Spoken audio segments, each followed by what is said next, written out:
What's up, everyone? Welcome to S'mores Indoors. I got some wild hair going right now. What's going on? Welcome to the Midnight Files. I'm Corey, your host, and tonight the topic has been in the news lately, actually, with some congressional hearings. It's MKUltra. So we're going to talk MKUltra tonight, and how this episode differs from other episodes we've done is the fact that MK Ultra was real, not alleged, not an internet rumor, not something invented on a message board by a guy with 17 browser tabs open at 3 in the morning talking to you or it. The CIA really did fund secret experiments, including involving drugs, hypnosis, behavior modification, sensory deprivation, and other methods in an effort to understand whether the human mind could be manipulated. Some people were experimented on without their informed consent. Records were destroyed.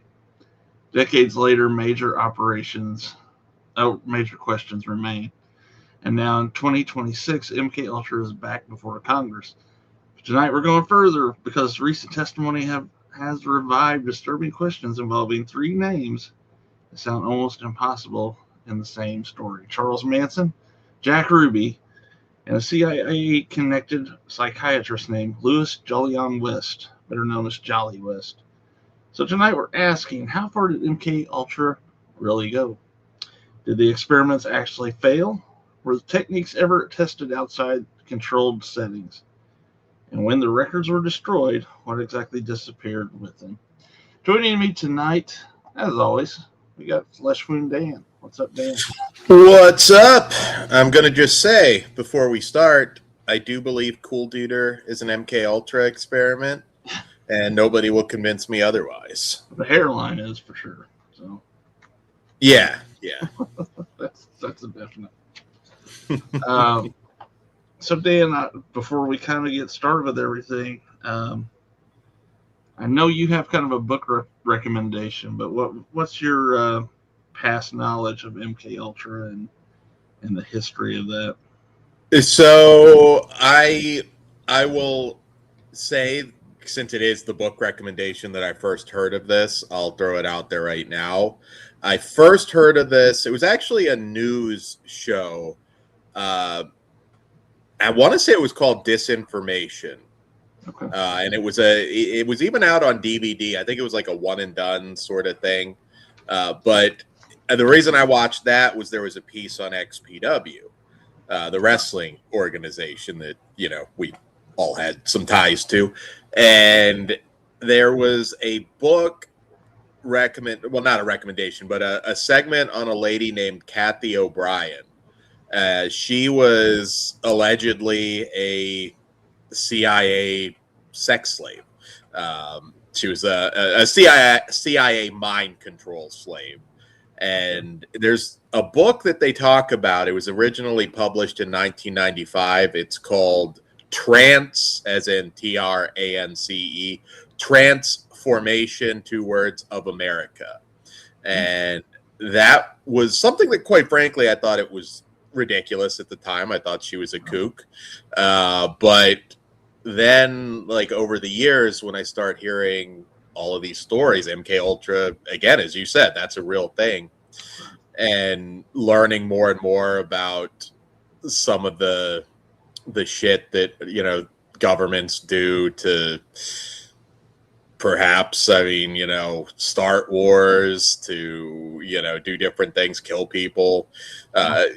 You start learning, like, there's a lot of evil out there, and it's not so ridiculous anymore. So, Transformation of America, I do highly recommend that. I'll drop the Amazon link for you guys in the chat if you're curious. Also, we're going to get into Charles Manson, but there is also a recently newish book about Charles Manson and MKUltra. So I don't remember the name of it. I should have looked that up, but I actually want to check that out. I need to do that too. So if anybody knows that in the chat, go ahead and drop the name of it. But what's up, Connected, and what's up, Swaggy? How are you guys doing tonight? What's up, guys? And it won't let me drop an Amazon link, so I'm just going to type it out for you. Yeah. Too long. But you guys can look that up if you're interested, for sure. While Dan's doing that, I'm going to kind of go through what MKUltra actually was. So MKUltra began during the Cold War. American intelligence agencies were deeply concerned about brainwashing and interrogation, Soviet and Chinese psychological techniques, and the possibility that an enemy could manipulate human behavior. The CIA wanted answers. Could drugs break a prisoner? Could hypnosis make someone reveal secrets? Could memories be altered? Could a person be pushed into a different mental state without understanding what was happening? Could someone be made more suggestible? Could human behavior be controlled? The CIA explored these questions through a sprawling network of projects and researchers. LSD became one of the most famous tools, but MKUltra was bigger than LSD. The research touched hypnosis, sensory deprivation, sleep, isolation, psychological pressure, drugs, memory, interrogation, and behavior modification. And the darkest part of is that some of the subjects apparently had no idea they were being experimented on. So, Dan, do you think the Cold War fear genuinely explained why the CIA pursued this research? And where's the line between defensive experimentation and offensive mind control? You think? It begs the question in fighting monsters or alleged monsters, do you have to become a monster? Because the more you deep dive into some of this stuff, we talked about it a little bit before, the Epstein thing and a certain group that he was almost certainly involved with. We saw it after 9/11 with the waterboarding. That was a big evil's evil discussion. Yeah. Evil's evil. It's kind of hard to draw the line there. I get it. Like, I guess if there's somebody that to steal a plot line from 24 that's got a bomb hidden in a city somewhere, I might sign off on pulling those fingernails out too. But it is still kind of evil. So, right. And as you dive into some of the MKUltra stuff, that book I recommended, well, if half of that is true, it's fucking about as evil as it comes. So, yeah. All right. Well, let's talk about the great destruction of the records. This is where the story gets a little darker. In 1973, CIA Director Richard Helms ordered MKUltra related records destroyed. Think about that. A secret program involving experiments on human beings, questions about informed consent, questions about drugs, questions about psychological manipulation, and then the huge portion of the paper trail disappears. Some records survived largely because financial documents had been stored separately. Those surviving records helped expose a much larger network of projects and participating institutions that the public might otherwise not have known about. This creates a central problem we still have today. We know MKUltra existed. We know unethical experiments occurred, but because records were destroyed, we may never know the full scope. The missing files are not proof of every theory, but they create an enormous blind spot. When an agency deliberately destroys records, how much benefit of the doubt should it receive afterward? Does that destruction make the latter conspiracy theories more understandable? And how do we avoid turning missing evidence into automatic proof of the wildest claim? I think every time it goes back to the Kennedy thing, the conspiracy theories get wide and crazy. So you kind of have to, there's some smoke, there's fire, but not all of that's true. Would you agree with that? Oh, yeah. Just like aliens, there's a lot of bullshit out there, but it's also a lot of compelling proof. Sure. And, like you said, there's just so much that's confirmed. The Tuskegee experiments, if you don't know what that is, Google it. Yeah. We were taking, black men and infecting them with syphilis. And this went on as long as I believe, I want to say 1972, maybe 73, somewhere around there, that this was still happening.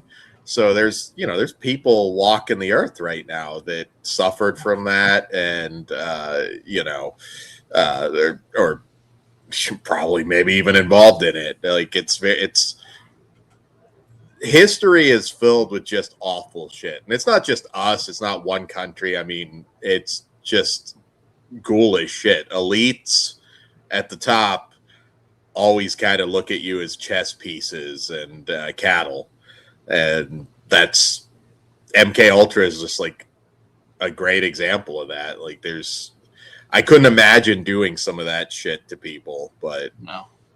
sure, they've got some justification in their sick fucking heads about it. Yeah. Let's talk about Sidney Gottlieb. One of the central figures in MKUltra was CIA chemist Sidney Gottlieb. Gottlieb became associated with the agency's experimentation involving LSD and other methods of influencing behavior. This basic dream behind the program was almost science fiction. Could you break down a personality? Could you erase or disrupt memory? Could you make someone more suggestible? Could you manipulate a person into acting against their normal interests? And in the darkest version of the question, could you create a person who wanted to carry out an act and perhaps not fully understand why? That is where MKUltra moves from unethical science into something that sounds like a political thriller. The programmed assassin, the Manchurian candidate, the human weapon. The official historical position has often been that MKUltra failed to produce reliable mind control technology. But recent congressional testimony has challenged whether that conclusion tells the complete story. So, what do you think, Dan, that mind control would even look like, and where does persuasion end and coercive control begin? You think? I don't know. Obviously, it's going to be easier with certain people. People are highly suggestible. Like, you look at, I mean, even podcasts, even like here on YouTube, you will hear CNN, people. Fox News. Yeah, Fox News, CNN, like it's all propaganda. They're all pushing a specific narrative. Yeah. All of it. And I've seen like just YouTube channels that will spit out an opinion and then people just run with it. It becomes, it's just, there you go. That's what it is. It's in their head. They don't have to watch the movie or the interview or whatever they're talking about in particular. And people are highly suggestible. And if you've got like some like chemist monster that's like shooting you up with stuff, like that's even worse. It's very easy to plant false memories in people. There's, people that could articulate that and break it down a lot better than I can, but it's not that difficult to do. I mean, and I come back to that book that I read in 95. Well, I read it a little later, early 2000s, but as ridiculous as all that seems, fast forward to 2026 and it's confirmed there was this guy named Epstein that had a pedo island. Yeah. They're with at the bare minimum a lot of really powerful people that ended up visiting there. I think it's 100% that there are videos and there are blackmail material out there on. This is a game that's been played for a very long time, and I think people are a little more awake to it now because, like I said, that book I mentioned at the beginning of the show, I thought was comical. Like, it was some of the most ridiculous shit I've ever heard, and it wasn't until at least a few years after that I started. Oh, MKUltra was real. Yeah, the Tuskegee experiments, like that actually happened. And going into the German side of it, like some of the experiments that the Nazis were involved in, like all of that, like was legit. It actually happened. It wasn't just some cheesy horror movie. So Yeah, these kind of psychological experiments have been with us for a long time.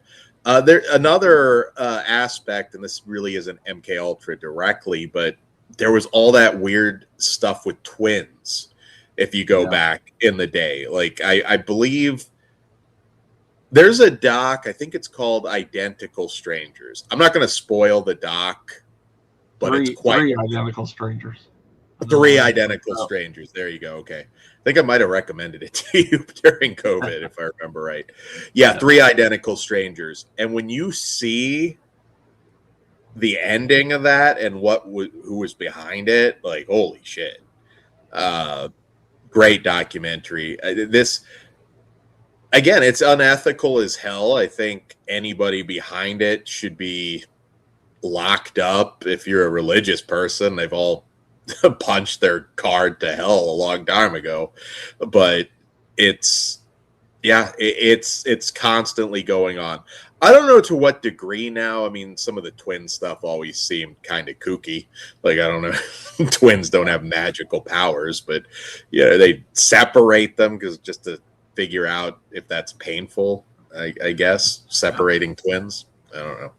Well, separate them and do stuff to one to see if the other can feel it. They did that a lot. Nazi did that. So. Oh yeah. Yeah. What's up, Greg? Thanks for coming by. And Bing. Hey, Greg. Visiting after his first arrest too. Yeah, they definitely were hitting the island up because those guys can't get away from sexual power. I don't know about you guys, but if I hear that somebody got arrested for diddling, I'm not going to go vacation with the son of a bitch. Like, no, I will not go to. Not a good look. No, like, yeah. All right, well that brings us to Jolly West. So let's look a little bit about Jolly West here. Psychiatrist Louis Jolyon West, usually called Jolly West. West had a long and controversial career involving psychiatry, hypnosis, drugs, behavior, and altered states. For years, questions surrounded his connection to MKUltra. Investigative journalist Tom O'Neill says he eventually found correspondence between connecting West to Sidney Gottlieb and the CIA program. According to O'Neill's recent congressional testimony, documents showed West proposing experiments involving unwitting human subjects and drugs including LSD. O'Neill was also testified that he found a 1956 report in West papers involving hypnosis, drugs, suggestibility, and extraordinary claims about manipulating memory. Now, an important warning, these claims presented in O'Neill's testimony and interpretation of records, but the underlying question is enormous. If a psychiatrist connected to MKUltra believed drugs and hypnosis could alter memory and suggestibility, what happened to the record of the research? Did it remain experimental? Did it fail? Was it ever tested in practical situations? And why does Jolly West seem to appear near some of the strangest events in the 1960s? So at what point does a series of coincidences around someone like Jolly West become a pattern worth investigating, you think? It should be. When did he die? I don't know when he died exactly. Okay. He was doing stuff in the 50s, so I'm assuming it's been a little while. But yeah. But yeah, I mean, I think this should all be investigated. I really like to think that most of this really started after World War II. Once we, split the atom and we had the capability to wipe out the entire world, I think obviously a lot of people got paranoid and they doubled down on, we got to control the cattle. We got to, we got to, just control everything. So yeah, a lot of great evil came out of the ashes of World War II, I think. I don't know how deep stuff like this went before then. There's some better read people than me that could probably say. It just seems like a lot of it is like right in the aftermath of World War II. We'll start calling you Jolly Grim. That's your new name. He sounds like he'd be fun at a party until you find out that like he was just sounds like a fun guy, but yeah. I wonder what would happen if I shove a rod up Uranus. Light it on fire. I don't know. Well, let's see if he did that to Jack Ruby, because we're going to Jack Ruby now. On November 22nd or 24th, 1963, Ruby shot and killed Lee Harvey Oswald, the accused assassin of President John F. Kennedy, on live television. That moment created one of the biggest questions in American history. Why did Ruby do it? And what did he know? And here's where Jolly West enters the story. After Ruby was convicted, West traveled to Dallas and examined him. According to Tom O'Neill's 2026 congressional testimony, Ruby had previously been found competent to stand trial. Then West spent hours alone with him. Afterwards, West described Ruby as having suffered an acute psychotic break and being seriously mentally ill. Ruby later displayed bizarre paranoid behavior. Now let me be extremely clear. That does not prove West drugged Ruby. Does not prove MKUltra was used on Ruby. It does not prove Ruby was part of a CIA operation.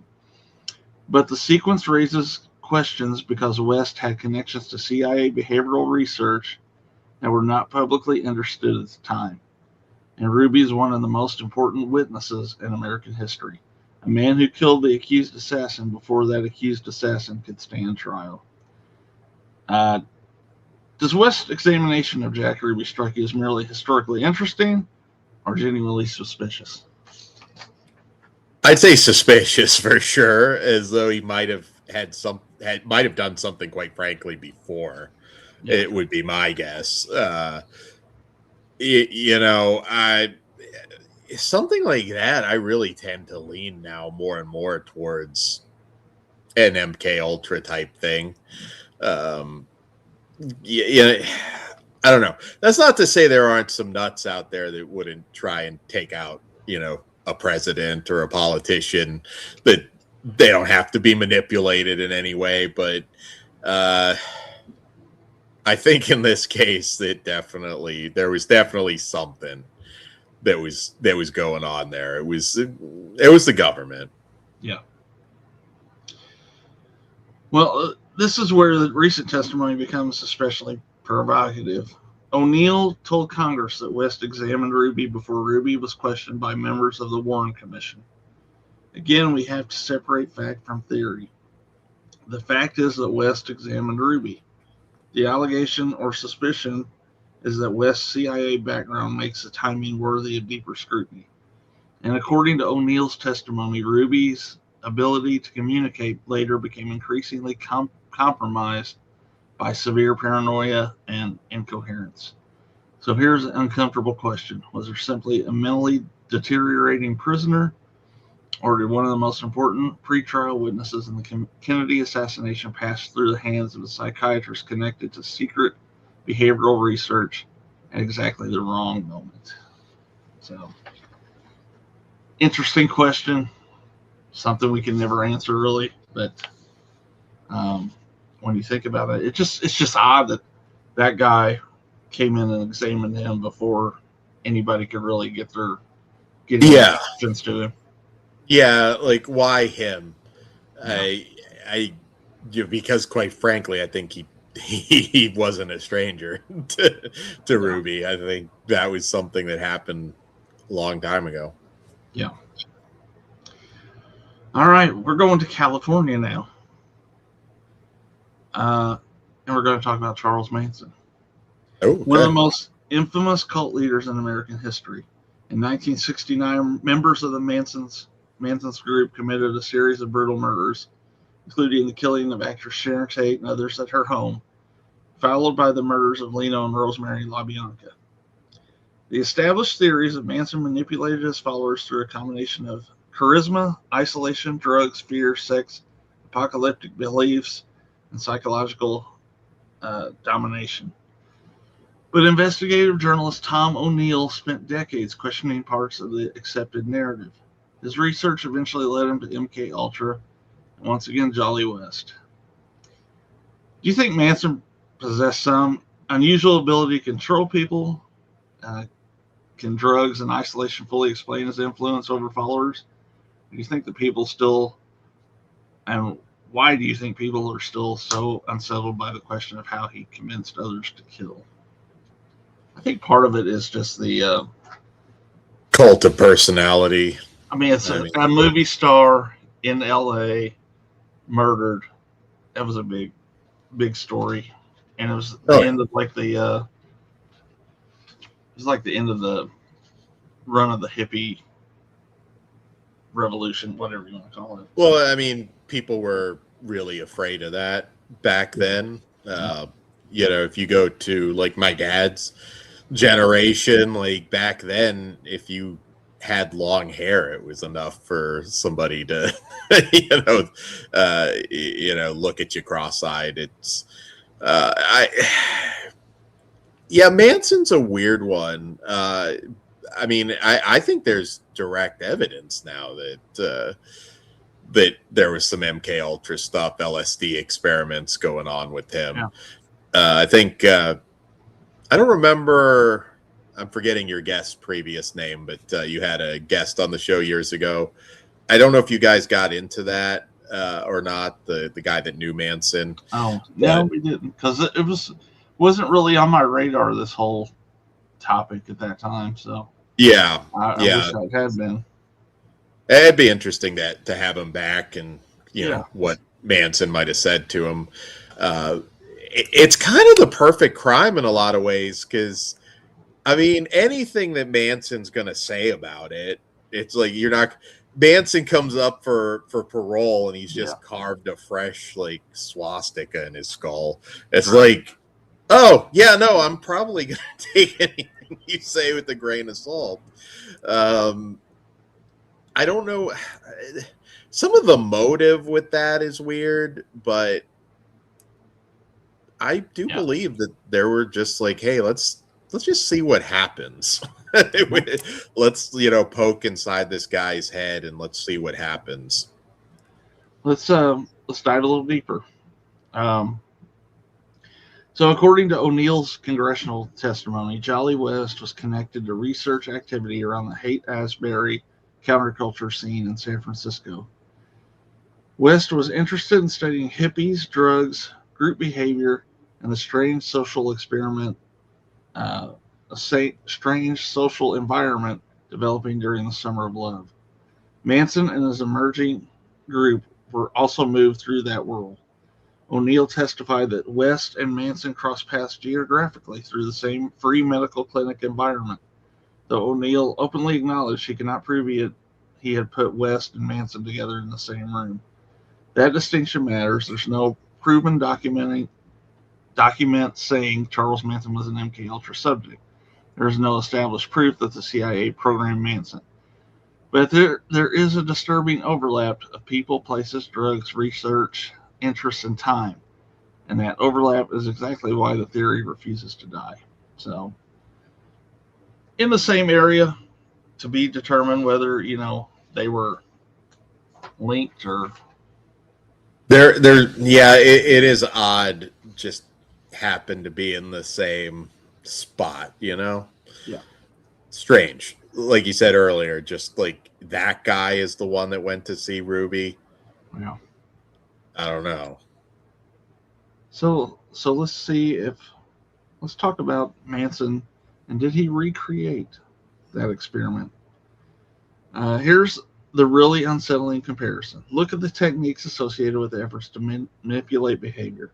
Drugs, isolation, sleep disruption, breaking social connections, creating dependency, repetition, fear, control of information, sexual manipulation, reward and punishment, attacking personal identity. Now look at Manson's group. Heavy LSD use, isolation from normal society, constant repetition of Manson's worldview, breaking down individual identity, sexual control, fear, dependency, an apocalyptic belief system, members willing to commit murder. That does not prove CIA involvement, but it raises another possibility. Maybe Manson did not need to be a CIA operative. Maybe he independently discovered many of the same vulnerabilities researchers were studying. Or maybe he learned the technique somewhere. Or maybe the similarity exists because coercive control tends to use the same basic human weaknesses. Do you think that Manson had a conscious understanding of psychology and knew how to manipulate people, or did someone It kind of teach him? I that's possible, but you could certainly do that without being an MKUltra experiment. Sure. Sometimes some people know how to, well, abusers, for example, somehow there's something in their head, they can spot the vulnerable woman that's going to take the abuse. You look at other like cults. I mean, like a David Koresh. How did that fucking dork get a bunch of dudes to let him fuck their wives? It's how does a cult leader convince somebody to cut off their balls? And sometimes you'll look at these people and think, like, my God, if I saw them on the street, I'd just walk the other way. Like, they're creepy. But, vulnerable people lacking something in their life, looking for something, past trauma.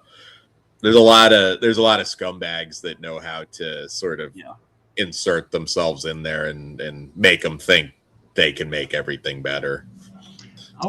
I was liking it to it's weird, but some people can just like pick up a guitar and just start playing it. I think people just have certain talents that may not be taught. They're just kind of, born with it, I guess you could say. So, and he was like a petty criminal and was on the streets his whole life.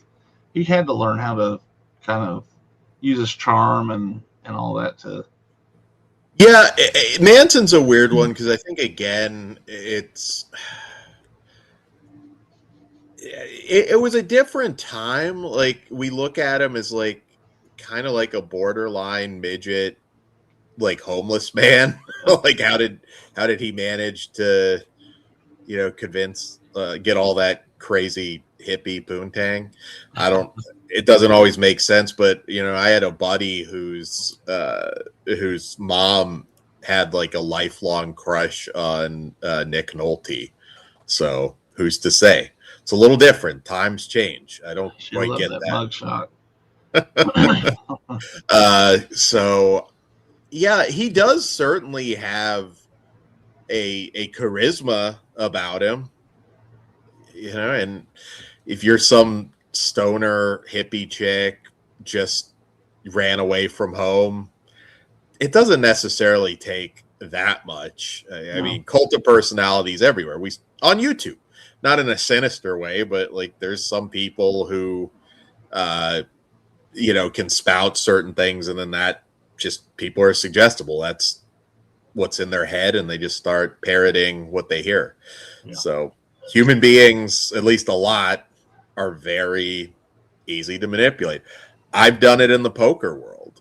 Like, I can look at somebody and think, like, I mean, for those that don't know, for a while I was kind of making a living, just kind of like a lot of times just taking money off of just arrogant college kids that thought they were smarter than they were. Like, you see it, you tap into it, and in my case, I just relieve them of their money. But obviously these people have more sinister intentions than that. That's a good way to. It's a good analogy for it. Mustard, thanks for coming by. So, hey, Mustard. Sounds like a tasty energy drink. I would buy it. I would buy it. Yes, I would buy it. And I forgot to get to Ben's comment here. Remote view their sessions. That would be interesting for someone to do. What's up, Demi? Hey, Demi. All right. The recent Capitol Hill hearing. Let's talk a little bit about that because it really brought this topic back in the news. That's kind of why I wanted to bring it up.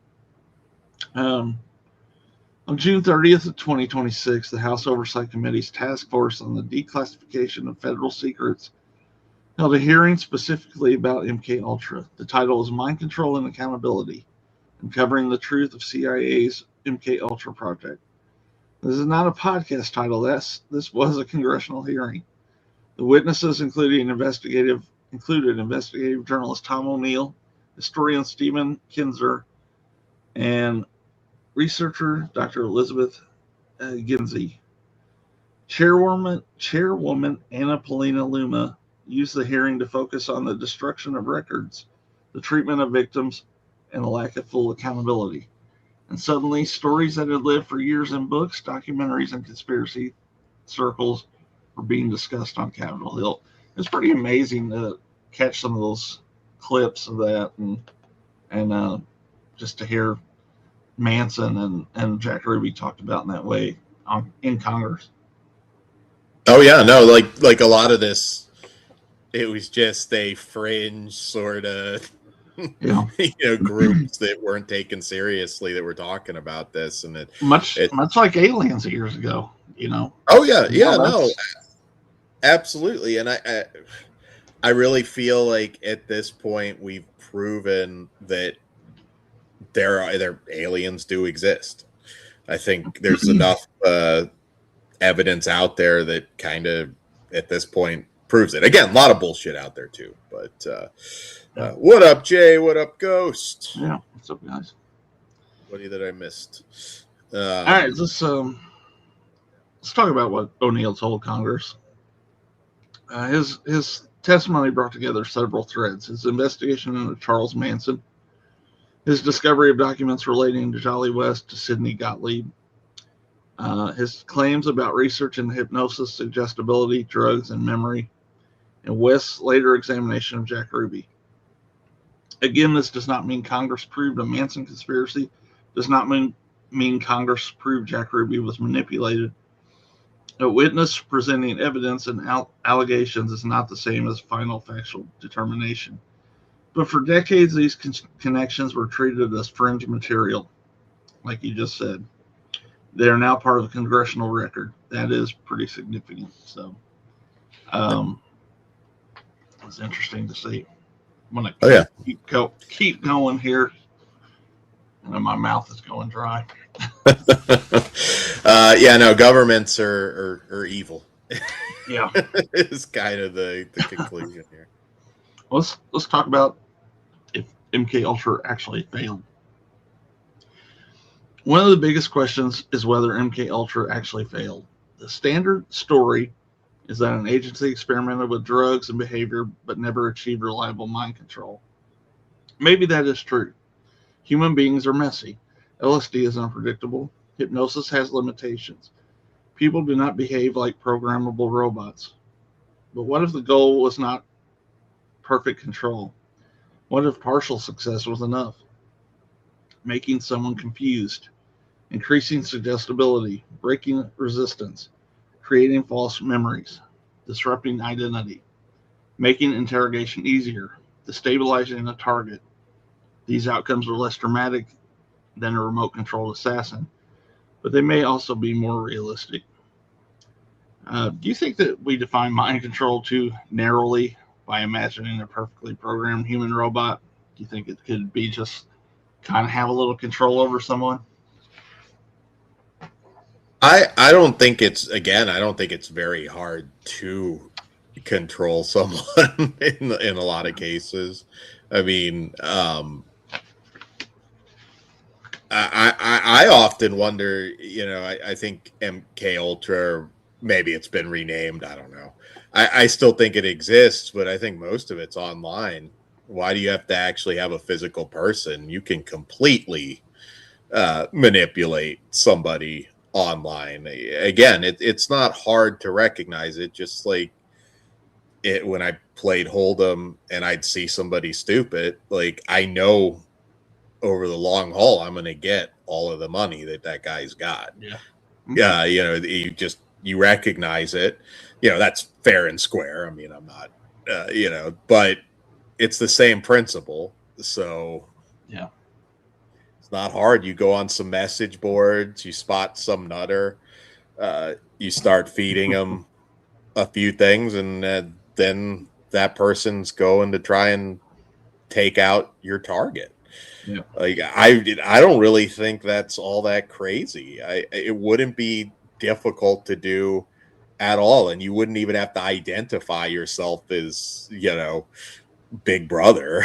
Like, MKUltra might just be Joe Bob 6969 on the message board trying to convince you to to murk whoever. Yeah. Let's confront the darkest theory directly. Could you create an assassin? Someone conditioned, manipulated, drugged, hypnotized, or psychologically broken into committing violence. This is where people immediately think about Jack Ruby, Lee Harvey Oswald, Charles Manson, Sirhan, and other controversial figures. But we have to be careful. A suspicious event is not proof of programming. A mentally ill person is not proof of MKUltra. A murderer behaving strangely is not proof of mind control. Once you know MKUltra existed, there is temptation to pour every unexplained crime into the same container. This is bad investigation, but refusing to ask any questions because of the theory sounds uncomfortable is not in good investigation either. So, let's talk about the biggest problem as well. The biggest problem with MKUltra is not that every conspiracy theory is true. They are not. The biggest problem is that documented truth is already bad enough. Secret experimentation happened. People were used without proper consent. Records were destroyed. Institutions were involved. Victims were left without answers. That creates fertile ground for speculation because the government itself damaged historical record. When an institution destroys evidence, it leaves future generations trying to reconstruct a shattered mirror. Some pieces reflect truth, some reflect rumor, and some are simply missing. You think that government secrecy and destroyed records kind of created that modern MKUltra conspiracy culture?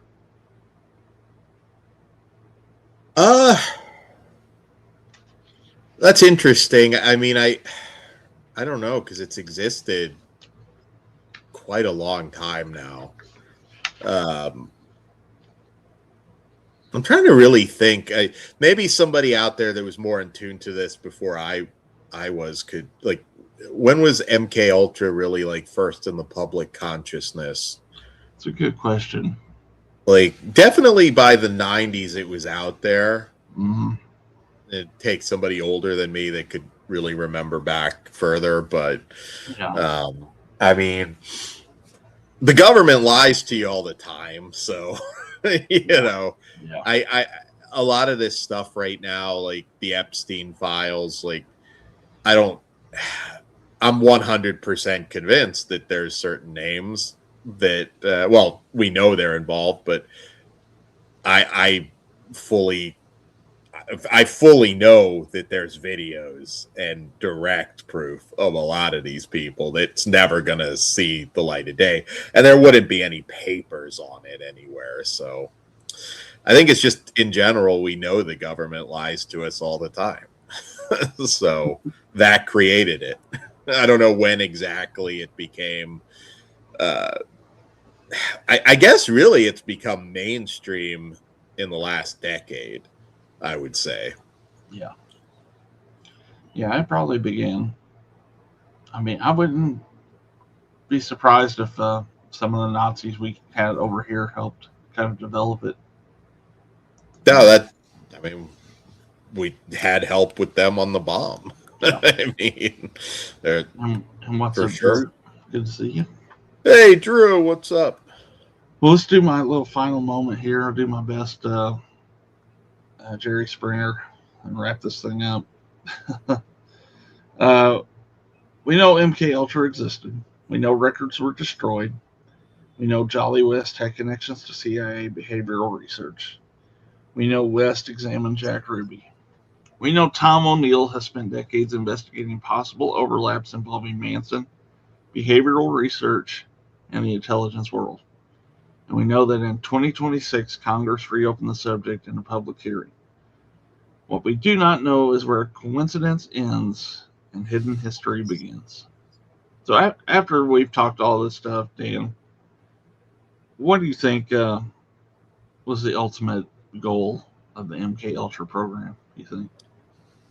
I think control, uh, control, just being able to, and I'm sure a lot of it is justified. Like I said, after atomic weapons became a thing, it was like, well, this justifies our evil. We have to have control in the world and control over people, because now there are weapons that could wipe out all life on Earth. So Yeah. that's probably what an evil person uses to justify these horrific things. And like I said, obviously you can deep dive more into this, because like some of the things, if true, and I think quite a bit of it is if not proven, very like suspicious. Like I Then said, there's a lot of smoke out there. there's a shit ton of smoke, and you dive into some of these books. It's scary. It really is scary, because there might not be a big difference between some factions out there. I think probably you and I both agree. Like, how is a president really in charge? I don't think so. I feel like we've proven that. The case. I think shadow governments are a thing, and a lot of it really just might be just the elites more than anything. Like, that's who runs the show, and it is scary that like some of this shit. I mean, it's Nazi level shit. Like, Yeah. it's horrific when you really dive into it, and yeah, that's scary. But my answer to a lot of people that get like really stressed out about it, there's nothing you can really do. Yeah. You just gotta live your life, and I don't know, maybe the more that people become aware of it, aware it may be how easy you can be manipulated. I could be manipulated. I mean, sure, under a certain circumstance, somebody could easily manipulate me. I'm a guy. I can be. I mean, look at all these stupid ass Blu-rays I've bought because I've been manipulated into FOMO and all that bullshit. So. Yeah, like convinced, manipulated into thinking that the slipcover is important. Yeah. Like, again, YouTube Ultra. I'm trying to Marjorie Taylor Greene my ass out of that shit. So.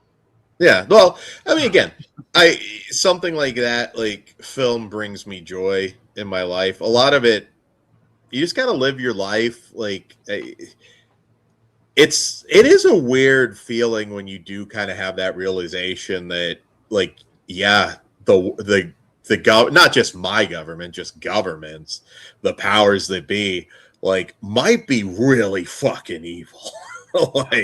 like potentially, if you believe the worst of the worst, might be like just like demonic.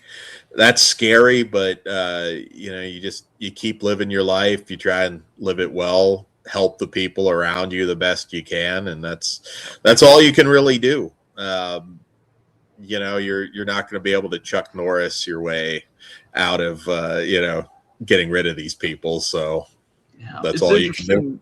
It's interesting to think about. It's interesting to research, but in the end, life's short. You gotta just live it, and it's not going to matter when you're dead. So no. Anyway, that's MKUltra. Hope y'all sleep well tonight. Thinking about that. Dan, what's coming up on Flesh Moon? So July 19th, we've got You've Got a Death Curse live from the Reina Dome in Corona, California. You can, I believe, join the wrestling tier on our Patreon if you want to watch that. Patreon.com/FleshMoonFeatures. And this event is our tribute to Summer Slashers. And I know Todd and Pugs were at Creepy IE Con in California today, so we made some really cool connections there. So I think even you non-wrestling fans, maybe on the physical media side of things, and just the horror genre in general are in for some surprises outside of just the wrestling surprises that are coming up. So, yeah. Awesome. And Fleshman features on YouTube. Yeah. So tomorrow night, another Bella Classics tomorrow night on, I think it's an open lines on Shadow People, which we kind of talked about on this show a while back. This show will start becoming an every 2-week thing because we're going to start doing a midnight movie club the opposite weekend. So that'll start next weekend. And the midnight movie club is also a members only show. So you can join as a member here. It's I think it's like $1.99 a month if you want to help support the channel a little bit. Watch us watch some crazy movies because I'm bringing it back, baby, to the slasher level movies. We're going back to that level. So this next one, I haven't even told everybody what we're doing. We're going to keep it a secret until that night, and that'll be next Saturday night, 10 p.m. Central, and we'll be watching. It's going to be a fun one. I think it's slasher level of bad, so should be fun. And then Monday night, we'll be back Monday Night Live, where I talk a little bit about kind of cutting down my collection a little bit. And then we're starting another members only show immediately following that called Monday. It's not Monday Night Raw. Something Raw. S'mores and Doors Raw. Monday Night Raw Dog. There you go. There you go. And that's gonna be where we can just cut loose a little bit. We're kind of known for controversy around this channel, so it's gonna get controversial. I got some YouTubers to call out on that show, so. And video evidence, so it should be fun. And hope you, like I said, become a member. $1.99 helps us out a little bit. And members only Raw. Thank you, Ben. It's been a while. I didn't have the thumbnail here. It's at work, so that's how much I get done at work. Is I make the thumbnails for these shows. But yeah, it'll be immediately following Monday Night Live here on the channel. So. Hope you guys will check that out. Consider becoming a member. Be very, very thankful for that if you do. And yes, Jess, we can get some members only jackets, just for you. Shout out Jess Graham. Yeah. So that's what's coming up on the channel here. And I think Jonathan wants to do another alien show, which would be a couple weeks from tonight. Yeah, I guess there were new drops. New stuff. Yeah. So, member on YouTube, Ghost. And I'm going to throw like the unedited old Coast to Coast Art Bell stuff on the Patreon because I haven't put much on there, but I'm going to just start dropping that stuff on there so you can listen to it at least. And that'll be, I think it's, I don't know what the price is for that, $1, $2, something like that. So. But yeah, I think that's all we got for tonight. I want to thank everybody out there in the chat. And thank you, Dan, for being here. And check out Bell Classics tomorrow night. Hope you enjoy it. Those have been getting a lot of views, which I appreciate. And until we see you live Monday night, everybody take it easy. If I can find the right button.